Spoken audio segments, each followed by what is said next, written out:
A Reporte Especial, gracias por acompañarnos esta noche. Hoy les hablo de la historia de Jenny Carolina Pérez, una joven venezolana que fue asesinada a finales de 2023. Su crimen estremeció al país, al igual que la condena de Michael Saba, su asesino. ¿Qué reveló la investigación? Pues homicidios impunes, violencia constante y un sistema que las desprotege. Hoy hablamos del viacrucis de las trabajadoras sexuales. Esto y mucho más esta noche en Reporte Especial. En República Dominicana el trabajo sexual sigue siendo una actividad de alto riesgo. Muchas mujeres enfrentan violencia, estigmatización y desprotección legal. El asesinato de Jenny Carolina Pérez en diciembre del 2023 expone estos peligros. La investigación reveló que Michael Saba, alias el italiano, planificó el crimen e intentó encubrirlo. El juicio concluyó con la condena de Saba a 30 años de prisión. Pruebas como registros telefónicos, testimonios y análisis forenses confirmaron la premeditación del asesinato.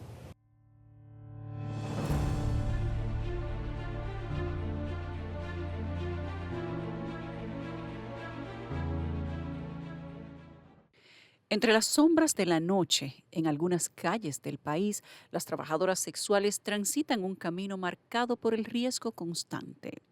La violencia acecha como un fantasma, amenazante y omnipresente, propio de la profesión elegida. Clientes, proxenetas y desconocidos las ven como blancos de agresión. Algunas han pagado el precio máximo, su propia vida. Los derechos deberían de ser para todos. Y el hecho de que seamos trabajadoras sexuales no es que no tengamos derechos. Nosotros tenemos los mismos derechos que tiene cualquier ciudadano. Expedientes sin resolver, muertes sin explicaciones, desapariciones que se pierden en el laberinto de la indiferencia y en algunos casos se han logrado identificar y condenar responsables. Tenemos, los casos han bajado, tenemos un caso semanal, cuando los fines de semana son largos, tenemos día 2 y día 3, es así, pero es que la mayoría de los hombres que tienen conflictos en su casa van a desquitárselo con la compañera. En República Dominicana, según las investigaciones del COIN, cerca de 500,000 mujeres dependen de esta actividad para su sustento. Amnistía Internacional estima que hasta 97,000 mujeres ejercen el trabajo sexual en el país, la profesión más vieja del mundo. Mientras que Otra Sex cuenta con solo 600 trabajadoras sexuales registradas. Unas 200,000 trabajadoras sexuales hay, y más con la modalidad nueva que vino después del COVID, que es la que es virtual. Esa es una modalidad que yo misma le digo a la compañera, miren, mejor sigan así, porque ahí hay menos riesgo de VIH, menos riesgo de violencia y de un embarazo no deseado. Muchas están en eso, especialmente las jóvenes. Sin embargo, más allá de la cifra, la violencia que sufren sigue siendo invisibilizada y normalizada. El problema es que este trabajo de trabajo sexual es muy discriminado. Entonces no se puede cuantificar si la mujer fue trabajadora sexual o si no era trabajadora sexual.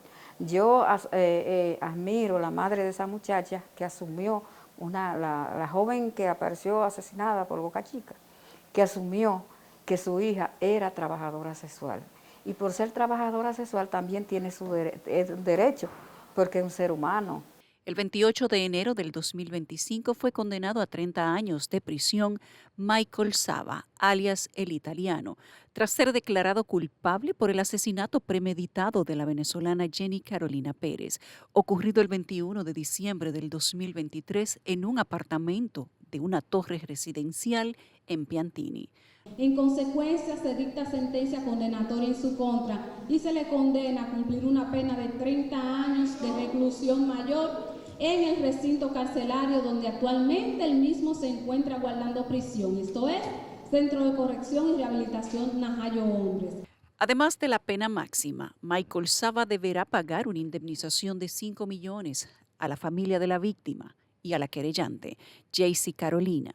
También se ordenó el decomiso de las pruebas materiales en favor del Estado dominicano y el pago de las costas penales del proceso. Hay de todo ahí, a todos los niveles. Es algo tan peligroso que es mejor que tú hables de las que están en la calle y las que están trabajando en los pocos negocios que quedan, en los centros de masaje y eso. Porque si hablamos ya de nivel alto, vamos a tocar cosas peligrosas y muy delicadas. La defensa del acusado solicitó que se le asignara un recinto carcelario específico para cumplir condena, petición que fue rechazada por el tribunal. Es muy discriminado y hay veces que esa muerte no se cuantifica como trabajo sexual, sino como población en general. La jueza del caso también desestimó la defensa presentada por el imputado, que intentó señalar a un tercero identificado como alias El Chamo como autor del crimen. De este dato hablaremos más adelante. Cada vez porque usted sale con un individuo que usted no conoce, usted no sabe si es un psicópata, usted no sabe si es una persona que tenga muy poco sentimiento, frustrado. Y hay mujeres que por exigirle el preservativo al hombre, por eso el hombre la maltrata, también cuando le van a pagar, si no. Fue en diciembre del 2023 cuando, según el Ministerio Público, Michael Saba, alias El Italiano, asesinó de un disparo en el lado izquierdo del tórax a Jenny Pérez Canelón y posteriormente desmembró su cuerpo. El 5 de diciembre, Michael Saba habló con Bisair por WhatsApp, enviándole fotos de la matrícula de una Honda CR-V del 2021 y documentos de identidad de Jenny Pérez con la intención de traspasar el vehículo. El 20 de diciembre, Saba concretó el traspaso a nombre de una mujer. Según el Ministerio Público, tras este primer paso, Saba comenzó a planificar el asesinato de la víctima para evitar confrontaciones futuras. Además, el Ministerio Público estableció que Saba se dedicaba al robo y a la estafa de bienes muebles e inmuebles. El documento establece que Saba realizó búsquedas sobre fármacos y dosis letales de diazepam. Ese mismo día contactó a Wilfredo Camilo para alquilar un apartamento en Airbnb con el fin de ocultar su identidad en la transacción. El alquiler, que fue gestionado para durar hasta el 23 de diciembre, formaba parte de su plan. A las 11:51, Saba llegó al apartamento con una mochila, bolsas y una maleta, y fue recibido por el recepcionista. En la madrugada del 21 de diciembre, a la 1:17 de la mañana, Jenny Pérez llegó al lobby del edificio, donde fue registrada por el recepcionista. Ella había sido citada por Saba, el italiano, bajo el pretexto de un encuentro íntimo, sin saber que se trataba de una trampa mortal. Pérez arribó al lugar tras ser llevada por su taxista de confianza, quien la dejó en el edificio y se fue después de que ella le dijera que bajaría entre 1 a 2 horas después. Más adelante, el taxista escribió preguntándole si ya estaba lista. Pasado este tiempo, el taxista escribió a la víctima preguntándole si ya estaba lista. Ella respondió que no y le pidió que la recogiera más tarde. A las 4:07 de la mañana, el taxista le avisó que estaba abajo, a lo que supuestamente ella respondió sí, ven, pero luego le pidió que esperara media hora. A las 4:20 le envió un mensaje de voz diciendo que Saba estaba endrogadísimo. Luego le preguntó al taxista si había un chamo en el lugar y él respondió que no. Más tarde, Pérez mencionó que bajaría pronto, pero no volvió a responder y nunca bajó al lobby. El taxista intentó contactarse varias veces sin obtener respuesta. En horas de la tarde le informó a la hermana de la víctima, Jaycee Quinto, que la había dejado en ese apartamento la noche anterior.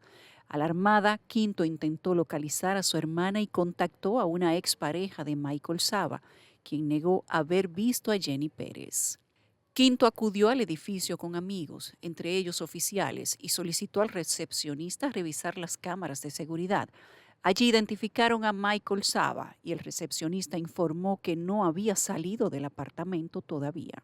El Razo Almanzar, miembro del Departamento de Homicidios, subió con la hermana de la víctima y el recepcionista al apartamento. Al tomar el ascensor se encontraron con Saba bajando las escaleras. Jaycee Quinto le preguntó por Pérez y él respondió que ya se había ido. Saba intentó irse, pero fue detenido por el agente, quien notó su actitud nerviosa. En ese momento vieron a un motorista, Pedro Barrera, esperando afuera, quien había sido enviado por Saba para comprar pintura blanca y guantes, con la aparente intención de borrar la evidencia. Al llegar los refuerzos, el oficial subió al apartamento con Michael Saba, la hermana de la víctima y el recepcionista del edificio. Dentro encontraron rastros de sangre y el torso de Jenny Pérez en una maleta, a quien Jaycee Quinto identificó como su hermana. Estamos en presencia de un crimen horrendo, típico de un sociópata, en el cual podemos hacer unas comparaciones de tipo viles, como un crimen cometido por Jeffrey Dahmer, Ted Bundy o el mismo Chamán Chakra. Saba fue arrestado y le incautaron 2 teléfonos. El Ministerio Público y la policía hallaron en el refrigerador la cabeza y los muslos de la víctima, junto a diversos objetos como cuchillos, una pistola Glock, Tusi y pastillas de diazepam. Además, Saba había pedido cloro y fundas negras. La causa de muerte fue el disparo. No tenemos la cantidad, pero cada año mueren 5 y 6. En la apertura del juicio, la defensa técnica presentó su alegato en el que cuestionó la acusación presentada por el Ministerio Público, señalando que las pruebas no eran suficientes para sustentar la apertura a juicio. La defensa destacó que, según su perspectiva, el Ministerio Público no había logrado presentar la verdad de los hechos, mencionando un testimonio clave en el que la víctima, antes de su muerte, habría llamado a un taxista apellido Rosario para preguntar por un tal Chamo. La defensa señaló que ese Chamo sería el responsable del crimen y no el acusado. Asimismo, la defensa argumentó que no existió flagrancia en el momento de la detención de Saba y que la actuación de la policía fue ilegal, lo que según ellos invalidaría las pruebas obtenidas en el proceso. También cuestionaron la legalidad del allanamiento y el registro de la escena del crimen, argumentando que no se cumplieron los procedimientos correspondientes para la recolección de pruebas, todo para evadirse de la responsabilidad.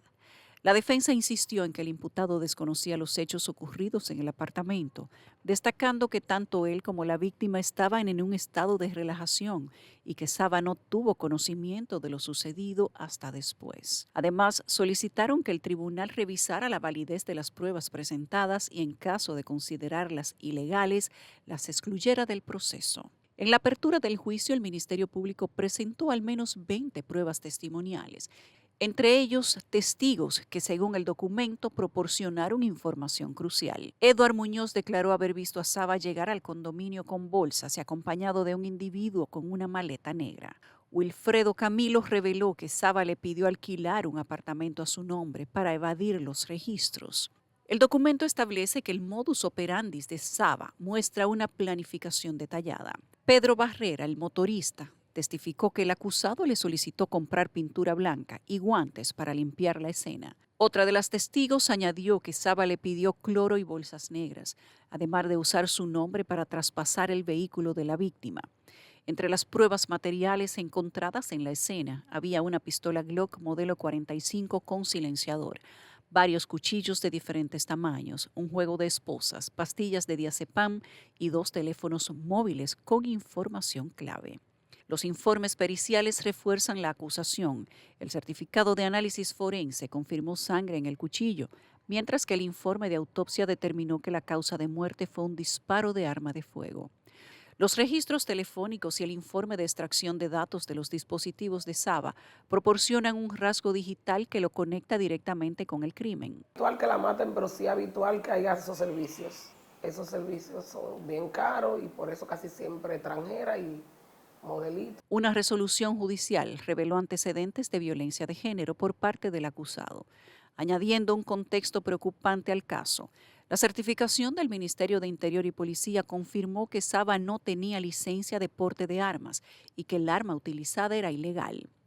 El alquiler del apartamento en Airbnb sin dejar rastro y el traspaso del vehículo de la víctima demuestran la premeditación, según el Ministerio Público.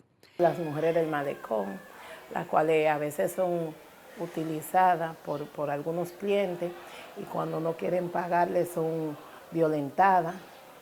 Se dirigen hacia la fiscalía, donde no tienen voz ni voto, porque en realidad no le ponen mucha atención, a menos que no sean acompañadas por una de nosotras.